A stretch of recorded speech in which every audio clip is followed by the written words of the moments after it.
Assalamualaikum warahmatullahi wabarakatuh. Perkenalkan, nama saya Rafina Azhara Nurjaya, NPM 2301002. Pada video kali ini, saya akan menjelaskan materi tentang siklus aktivitas ekonomi makro yang membahas tentang pola perubahan naik turunnya ekonomi suatu negara dalam jangka waktu tertentu. Mata kuliah Teori Ekonomi Makro, dosen pengampu Bapak Dr. Saodin SEMM. Mari kita bahas materinya. Apa itu siklus ekonomi?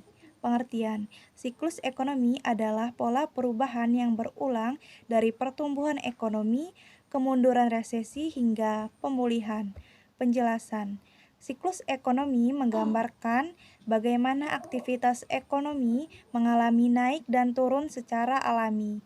Ini bisa terjadi karena faktor permintaan, produksi, kebijakan pemerintah, atau bahkan faktor global. Tahapan siklus ekonomi ada 4 fase utama. Yang pertama, ekspansi, ekonomi tumbuh, bisnis berkembang. Yang kedua, puncak, titik tertinggi sebelum perlambatan. Dan yang ketiga, ada resesi, aktivitas menurun, pengangguran naik. Dan yang keempat, ada depresi atau titik terendah, titik balik sebelum pulih. Penjelasan, siklus ini dimulai dari ekspansi, lalu mencapai puncak. Setelah itu bisa menurun ke resesi, bahkan ke depresi.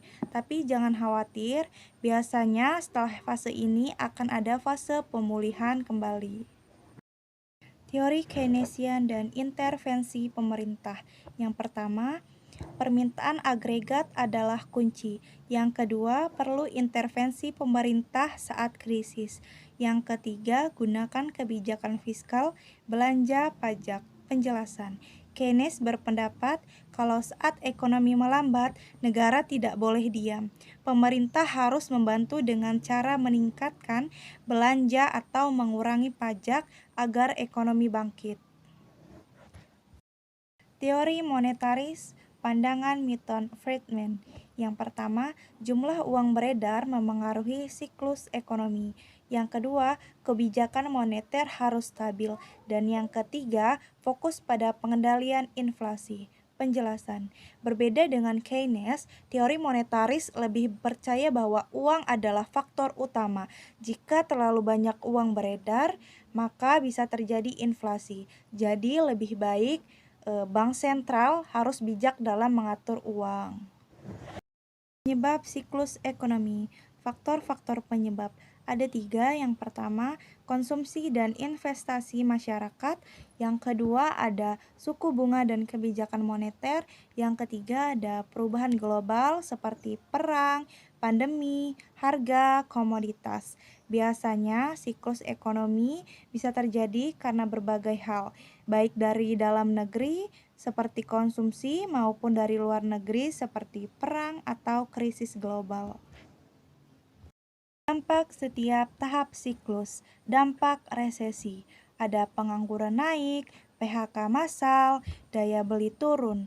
Terus di dampak ekspansi ada bisnis berkembang, investasi naik, lapangan kerja bertambah. Berbeda bukan?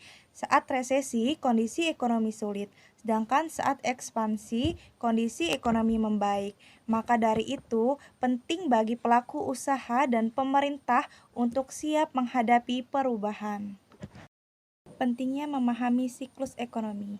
Kenapa harus paham? Yang pertama, agar bisa merencanakan keuangan dengan tepat. Dan yang kedua, pemerintah bisa ambil kebijakan yang efektif. Dan yang ketiga, masyarakat bisa menghindari dampak negatif. Dengan memahami siklus ekonomi, kita bisa lebih bijak dalam mengambil keputusan keuangan dan bisnis. Pemerintah juga bisa membuat kebijakan yang melindungi rakyat. Kesimpulan, siklus ekonomi seperti ekspansi, puncak, resesi, hingga pemulihan. Teori ekonomi seperti Keynesian dan monetaris membantu kita untuk memahami dan mengatasi siklus ini. Penting bagi semua pihak untuk mempersiapkan diri dalam menghadapi perubahan ekonomi. Siklus ekonomi adalah bagian alami dari ekonomi. Dengan ilmu strategi yang tepat, kita bisa menghadapi perubahan ini dengan bijak. Sekian pembahasan materi dari saya, kurang lebihnya saya mohon maaf. Saya akhiri, wassalamualaikum warahmatullahi wabarakatuh.